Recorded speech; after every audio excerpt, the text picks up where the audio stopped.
Dawgz and Sports Chat Place YouTube channel throughout social media. We'll get you out here before the top of the hour. We'll get a few primetime games beginning then. And, of course, make sure you like, subscribe, set notifications. Just Rob and I today here on this short card. 2 games. We'll get picks from the wild card round of the playoffs. We'll see how loaded. Rod, what's going on? Hey, not too much. Congratulations to the Tigers. Moving on. Nice win there over the Astros. Astros took the lead 2-1, and I thought, uh-oh, here we go again. And then the Tigers just turned around and said, nah, we're not having any of that. And took the lead. Just never looked back from there. Congratulations to the Tigers. Man, they just stand hot. They're one of the teams that I don't think anybody wants to play the Tigers. No. They're just rolling right along. So good to see. And then you look at the Royals still up 1-0 in that one. So typical baseball. Kind of like a Groundhog Day. That's what it feels like. Groundhog Day. I think we just did this yesterday, so we'll see if we continue the same trend today so far. Let's see if we have 4 sweeps. We'll see how that rolls. Yeah, so NFL, thank goodness. We got NFL. We got college football back tomorrow. NBA regular season begins 3 weeks from yesterday, the 22nd. NBA preseason begins on Friday. We're already into the NHL preseason. NHL season begins with a global series here on Friday, and then we get into the North American opener next week. Rod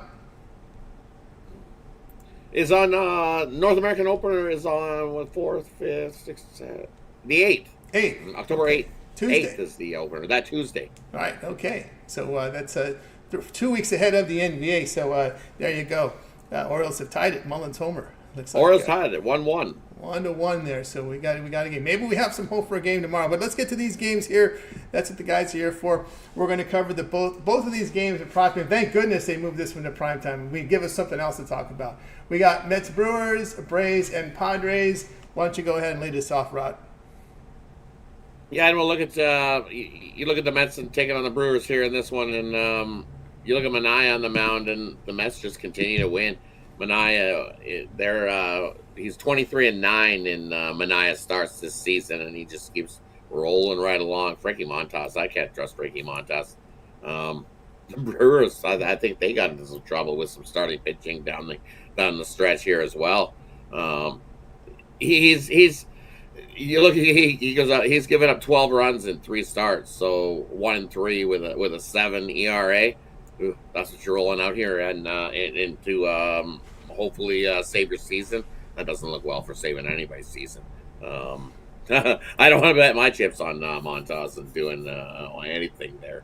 So, kind of what we seen yesterday. I lean to an over as well, but give me the Mets to get the job done and sweep the Brewers away. There you go. All right, right there on the Mets side. I'm in this game also here with New York in this spot. Montas, again, look at his home starts. His past 4 allowed 16 runs, 7 homers, and 18 1/3 innings. Manaea, his past 6 road starts. ERA 3.18, whip of 1.15. Team record behind Manaea on the road this year, 12-4. So that's some pretty good numbers there here on the road. Montas at home, team record 5-9. Of course, we know that New York's been a really good team on the road against right-handed starters, 32-26. So I'll look at New York in this spot. All right, let's continue on here on the drive-thru. Next game on the board here, Braves and Padres. We've seen this come down a little bit here now. Padres down to $1.16, total lower down to 6.5. Yeah, that total is definitely low, and I lean to an under again, kind of like what we seen yesterday. Dueling from both sides, pitching-wise. I think we get the same kind of game here as well in this one. And you look, it's for me, Max Fried on the road. He has definitely not been the greatest on the road for the Braves. He's struggled at times, but I think here in this one he steps it up and has a solid start. And you look Musgrove. Well, you look over his last 3. He's got a sub-1 ERA over his last 3. So I think he has a solid start as well. So I lean to an under again. And then a stat that I found that the Braves, following a shutout loss when they get shut out this season, 1-6 following a shutout loss this season on the Braves. So I just don't see the bounce back here for the Braves. I know they tried. They give them credit and kudos. They definitely battled themselves into this wild card spot and did the best they could with what they had. Missing those few players that due to injury is the reason why the Braves, I think, exit stage left. And what's a close one? I think it's 2-1, 3-1 type game. with the Padres just edging out the Braves tonight. Like the under as well. Yeah, no Strider. The Acuna, a lot of their players are missing here. Of course, when you go shot, we couldn't even figure out who they're going to start yesterday. that was no, we had no clue. It's like we were. It's like the Elder was in there. It was Ian Anderson, a guy coming off Tommy John. Sharu, who pitched in the minors. Elder, who was kind of the guy that would come in and pitch in rainout games. He'd be the call up for the rainout games. So it was slim pickings there for the Braves starting staff. Oh, it was big slim pickings for the Braves staff. They give them A for effort because they got farther than the Diamondbacks did. Yeah, they did, and their bullpen just carried them as far as they could. Remember, that bullpen was solid. If they would have had healthy pitching, solid. That bullpen, the way it was performing, that could have been one of the teams that could have won it all. But again, the injuries just too much to overcome. No Strider. Then we saw Chris Sale go down. It was just the end of the road there for the Braves. I'm going to look at the Padres in this spot. Fried is not the same pitcher on the road. ERA over 4, but he has a high whip of 1.40. Man, Musgrove, look at his last 3 home starts, man. 2 earned runs in 18 and third innings. They have really lined up well with their pitching staff, this Padre team. They're healthy. They're just the healthiest staff right now. That's really how you look at it. I mean, they did a good job of bringing arms in. People were questioning about the Padres, how they were going to do this season, but the guys they brought in stayed healthy and got the job done. Musgrove, we know, had his injuries early, but came on late and has pitched well. The team behind Musgrove in his past 5 home games, 4-1. Atlanta hitting just 229 over their past 7. And the team record behind Fried in his past 7 starts, 3-4, losing 2 units. So I'll look there at the Padres in this one. All right, we'll continue here on the drive. We got to the 2 games here from Major League Baseball. Time for our parlay peripheral segment. Rod, what do you got? And for me, in this section here, you know what, we're going to go to some preseason NHL. We're looking at the Utah team taking on the Anaheim Ducks. And I think there's just too much of a goalie edge to pass up here on taking the Ducks. Lucas Dawgz still gets the start for the Ducks here in this one. And Utah ringing us an unknown to me. So it's Lucas Dawgz definitely stepped up for the Ducks late last season. And I think he's going to be a bright spot for Anaheim going forward. The big thing in the NHL right now is Swayman. Swayman wants too much money, and I don't think the Bruins want to pay him the money. It's kind of funny because the Bruins just picked up a guy off of waivers. So it kind of makes people question going, well, maybe we're just going to let you go. We don't want to pay you $9 million.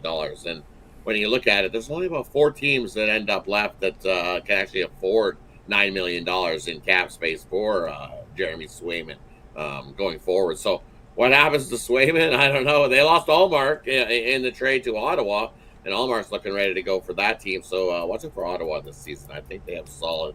With Allmark in net, I think the Ottawa team finally can get over that hump that we've seen them over the last couple of seasons. But tonight, I got to go with the Ducks here in this one.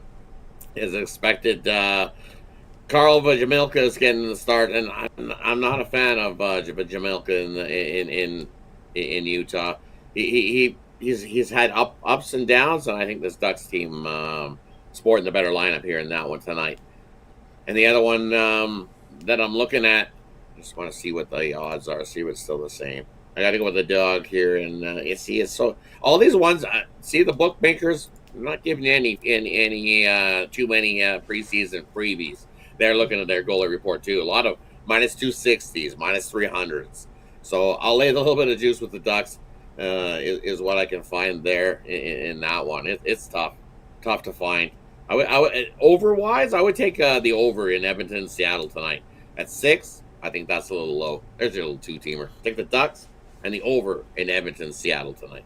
Yeah, right. With Rod here with you with his NHL PC. I'll give you a perfect play. I'm going to look at college football here for Saturday. I'm going to take the points with Auburn. I know it's a road game, plus 24.5. You can find out there. Auburn put up some good offensive numbers, and this stretch from Georgia, right? We saw them struggle in that win against Kentucky. Then they had Alabama. Now you have Auburn here in this spot. I'll take Auburn. They're getting all those points here against the Georgia Bulldogs, who have Texas coming up soon, right? So, I mean, this is a weird scheduling spot here because Texas is the following week. So this is your sandwich game between Alabama and Texas, right? Right? Big sandwich game, and that it can happen, though. I like Georgia. I really do. I think I got to go the other way on that one. I think Beck figured something out in the second half there against Alabama. I think he finally figured out that offense and started to feel comfortable. I know that you got to give it to Moreau, who threw that bomb late that bounced back from that touchdown. The Georgia came all the way back, took the lead, and then Alabama answered. So, are we going to see that playoff again? I bet you we do. The way things are go headlong again in a playoff, see Georgia and Alabama again battle it out. Who wouldn't love to see that? But I think the way Beck got that offense moving, and the way Alabama could turn the ball over. If Alabama doesn't turn the ball over, and hangs on to the rock, I give them a chance in that one. But I think Georgia, I think they went. I got to go with Georgia. I think they went all out effort. Auburn last time. That's deflating. They were there that whole game last week versus Oklahoma. Battle, and then you throw a pick six, and it's deflating. It's deflating for a team that way. So I think Auburn goes back to their roots of fumbling the ball and throwing another interception. It's just we've seen it. If you look at the turnover ratio this year for Auburn, it's been tough. It's been their downfall. But they look good against Oklahoma. I give them credit. They're going to have to be even better against Georgia too. It's a big number, but I like what Beck's done with that Georgia offense. I think he just steps up and continues to roll. Now he's got to be in his bond and going, okay, the big game's out of the way. We did just lose it. Now we're not dead yet, and that's the thing this year. One loss isn't as detrimental in the college season as what it has been in years past. Where they look at an undefeated team over a one-loss team. Now we might be seeing a two-loss team sneak into a playoff. Well, if the Big 12 and SEC they're negotiating, maybe we may see three-loss teams. They're trying to get more slots in for the SEC and Big 12 and Big 10. What's going on behind the scenes? So, right? Yeah. So, but that won't be this year. That'll be the following season. Yeah, 2 losses about max. I think you have. So we'll see how this all rolls. It's max. Yeah, exactly. Yeah. 2 losses the max, but now not like in the years past where 1 loss is usually wiped out your season. Where it's like, 1 loss, we're done.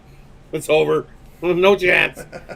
now he's still got a chance. Keeps a few teams around, and keeps college football way more exciting this season. I think this is good for college football. Yep, no doubt about that. Yeah, I do get some sleep. I actually sleep more than I ever have right now. Believe it or not. Getting up and doing a 6:30 a.m. show. Yeah, it means you go to early at night, and don't eat at night. Yeah, you're so I'm sleeping, losing weight. Yeah. I'm losing weight because I don't eat at night anymore. So, because I'm sleeping. That's really what happens. Because you're sleeping. Yeah, exactly, right? Yeah. That's really. I don't have time to snack and watch late night shows. I can't stay up till midnight, 2 in the morning, doing videos. I'm going to bed right at 8:30, 9 o'clock. So that means, up at 4 a.m. If I got to catch up on stuff I didn't do the night before. It's weird, but I like it. All right, Rod, we got through it all today. Let everybody know what you got for sale over at Pick Dawgz Premium. Great WNBA season going. Or Pick Dawgz Premium, I got 1 play left tonight. My 10-star play of the day, 52-43 over the last 95 days on it. You can scoop it up over at Pick Dawgz Premium. Hey, I've also got a college football play in my 10-star college football Thursday night play. We went 12-7 last week in college football, so definitely grab a long-term pass. As you see, college football's heating up. So WNBA's heating up. It's back Friday. So we'll also have some NHL play in for you as well there. So loaded action. We'll also have the NFL. So join me for the rest of the week. Grab a week pass and let's continue to crush the books. Take advantage of that 2-for-1 Capper promotional. Pair me and Tony up and have yourself a great week. Tony's, I believe, number 1 on the Pick Dawgz NFL leaderboard. So definitely, that's nothing wrong with that. Get both me and Tony for a 2-for-1 deal over at Pick Dawgz Premium. Use the promo code PICK at checkout as well. That's right, guys. Got both me and Rod over at Pick Dawgz. Got a best bet on the board from Major League Baseball tonight. NFL back in action tomorrow. No better time now to get that 7-day all sports pass. And of course, that covers you all the NFL and college football this week, as well as baseball. And of course, that 1-month pass gets you the remainder of the baseball season, because this will be November 2nd. So we'll be done with the World Series by then. So you'll be covered with baseball with that 1-month pass. Of course, the start of the NBA season, which begins in now less than 3 weeks, Tuesday, October 22nd. NHL beginning here Friday with the Global Series, and then the North American early next week. And boy, the Royals got out of that bases loaded jam there. We go to the right? Oh my goodness, yeah, the Royals are living good.